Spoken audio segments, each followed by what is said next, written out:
J'ai besoin de ton avis rapidement parce qu'on a eu un problème ici au chantier tout à l'heure. Il s'agit en fait du carreleur qui a brisé ces carreaux-là qu'il devait installer dans la salle de bain notamment. Et il se trouve que ce sont des carreaux qui coûtent assez cher. On parle ici d'un peu plus de 150 € qui ont été cassés là. Et la grande question maintenant, c'est de savoir qu'est-ce qu'on fait. Est-ce qu'on sanctionne le carreleur en retirant ceci dans sa paix?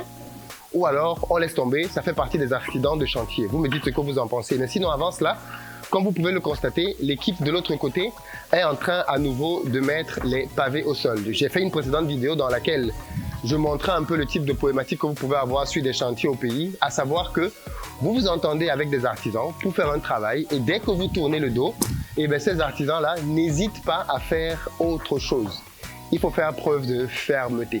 J'ai lu certaines personnes dire dans les commentaires que oui, il faut prendre des professionnels, mais vous êtes très drôle, vous ne savez même pas qui est ce monsieur, ni comment et d'où il vient.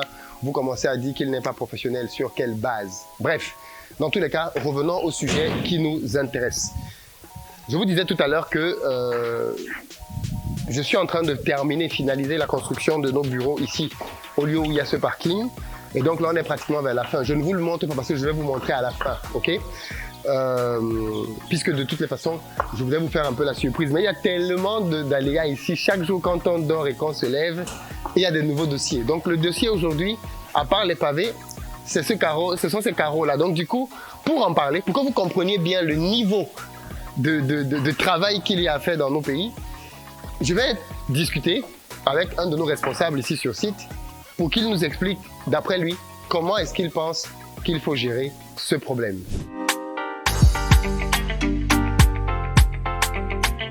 Salut à toi, bienvenue sur ma chaîne. Moi, c'est Philippe Simon et ici, je te parle d'entrepreneuriat, de business, de concret.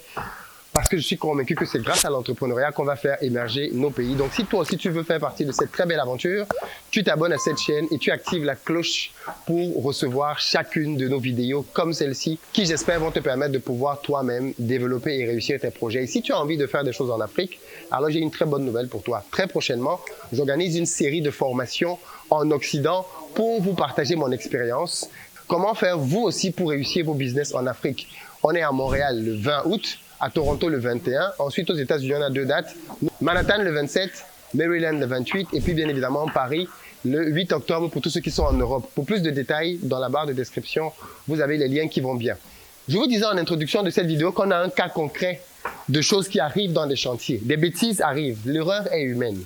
Mais comment on se comporte quand il y a une erreur? Voici des carreaux qui coûtent assez cher. On est ici à plus de 50 € le mètre carré.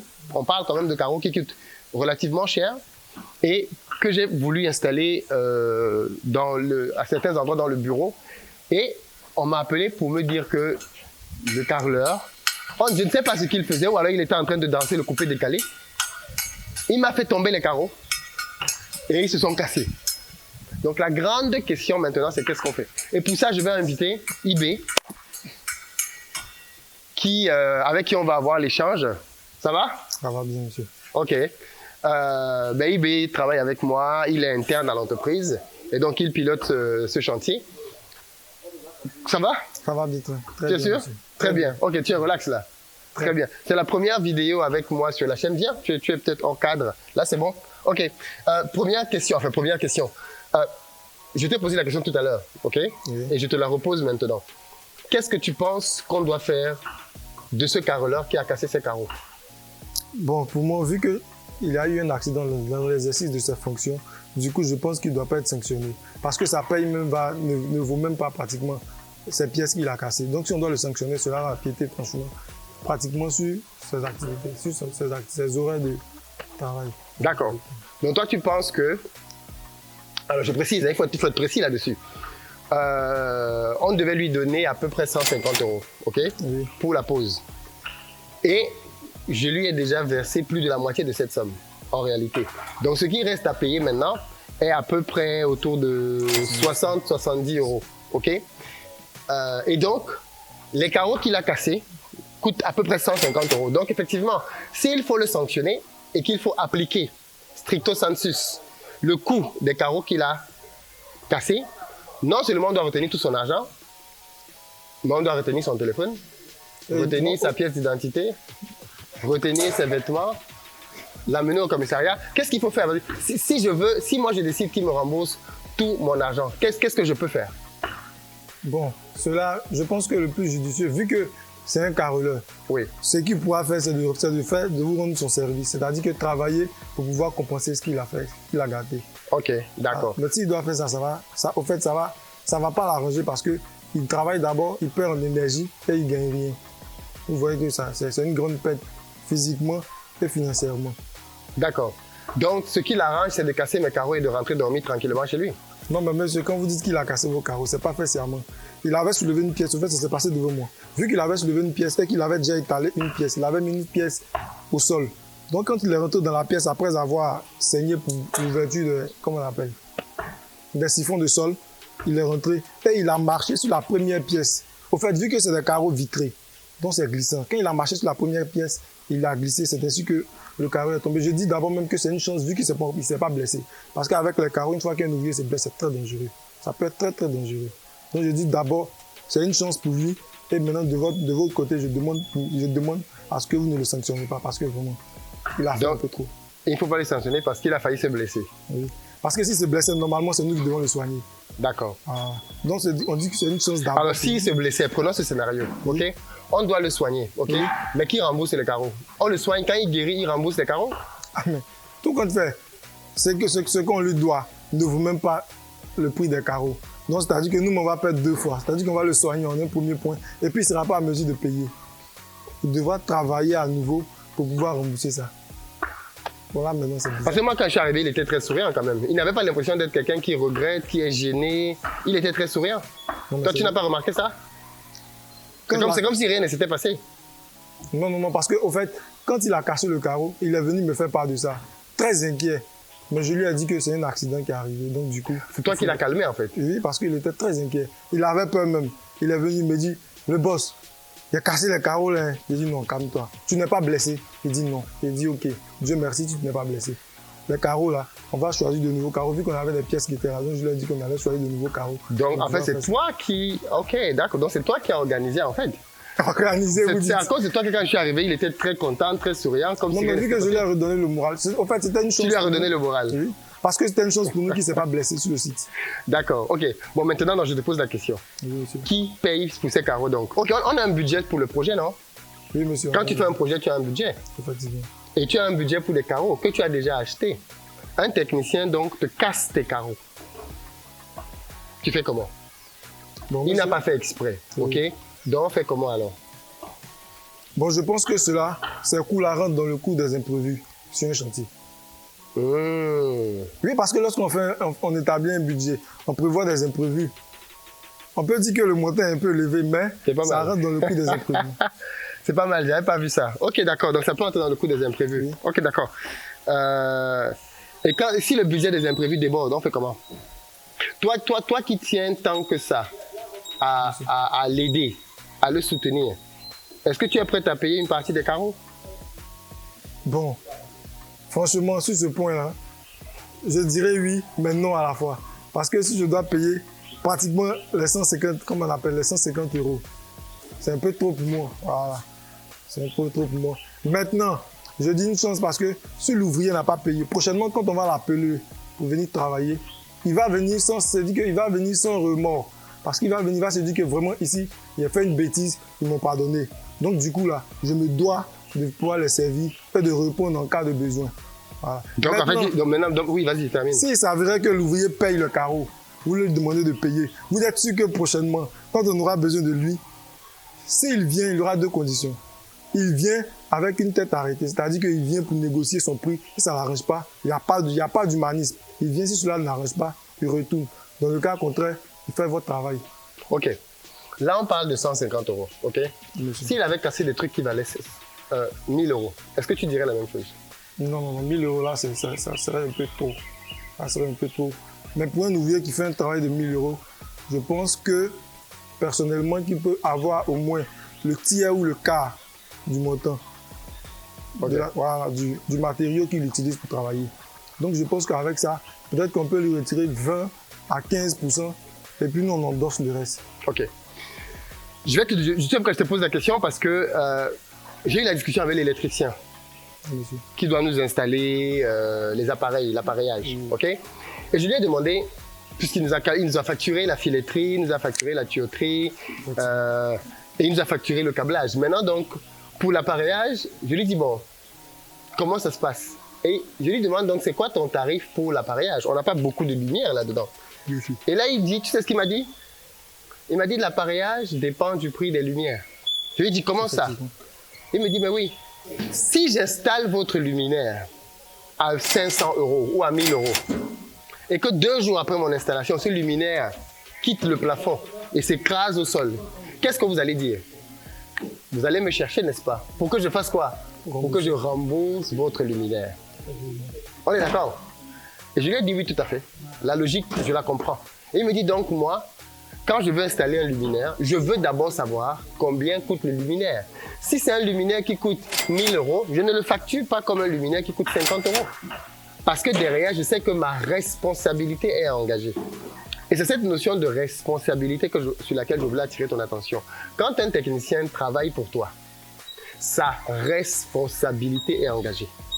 Tout à l'heure, tu as dit que s'il se blesse sur mon chantier, c'est à moi de le soigner. Non.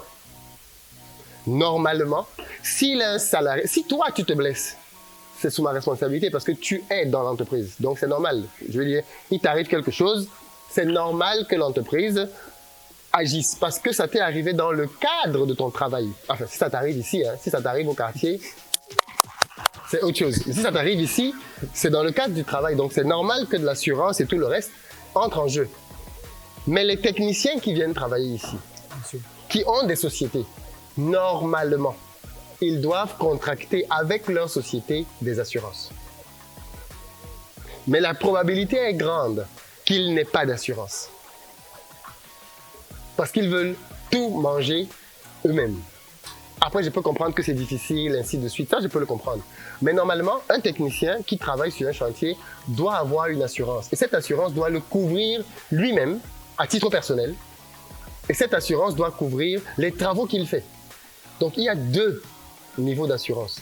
Il doit avoir une assurance pour le cas où il se blesse pendant qu'il est en train de travailler. Et il doit avoir une assurance pour les travaux qu'il est en train de faire pour ses clients, si ces travaux-là, il les fait mal ou s'il casse quelque chose. Normalement, voilà comment ça marche. Donc, on n'est pas dans la configuration d'avoir pitié. Oui, parce que nous, les Africains, on aime beaucoup ça. Non, il faut avoir pitié de lui, c'est un jeune homme, il est vaillant, il a une femme, il a des enfants, patati patata, on commence à te raconter tous les problèmes de sa vie. Normalement, ce n'est pas comme ça. Pour le cas d'espèce, parce qu'il faut clarifier cette situation, pour le cas d'espèce, on va prendre ça sur nous. Parce que je suis sûr qu'il n'a pas d'assurance. Et si on va prendre l'argent qui lui reste, je pense qu'il va peut-être piquer une crise. Donc, on va le payer, mais je voulais que tu comprennes bien ça. Quand les gens viennent travailler sur un chantier, ils doivent être couverts par une assurance. Eux-mêmes. Et c'est pour ça que quand on prend des gens, on essaye de vérifier constamment si ce sont des sociétés, s'ils ont eux-mêmes des entreprises, s'ils sont enregistrés. Parce que normalement, quand ils ont tous ces éléments-là, s'il y a un problème, eh bien, ce sont leurs propres assurances qui se déclenchent. Normalement, c'est comme ça que ça marche. Est-ce que c'est clair? Oui, c'est clair, monsieur. Mais je tenais à souligner un point. Au fait, ces ouvriers qui viennent travailler, peu d'entre eux font partie des entreprises. C'est des particuliers qui se débrouillent.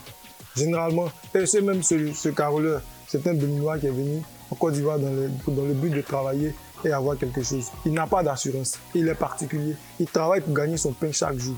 Donc, ce cas d'ouvrier, si on allait contacter, voir une entreprise pour prendre des ouvriers pour venir faire le carrelage, là, je pense que ce que vous êtes en train de dire là, va dans ce cadre-là. Mais pour lui, c'est un particulier, quelqu'un venu de nulle part. Il est venu me dire qu'il cherche un travail.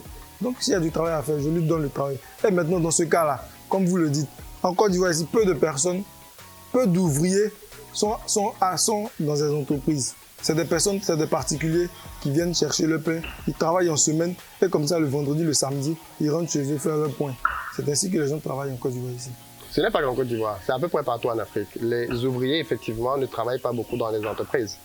C'est très difficile de trouver des sociétés qui font du carrelage, qui font ainsi de suite.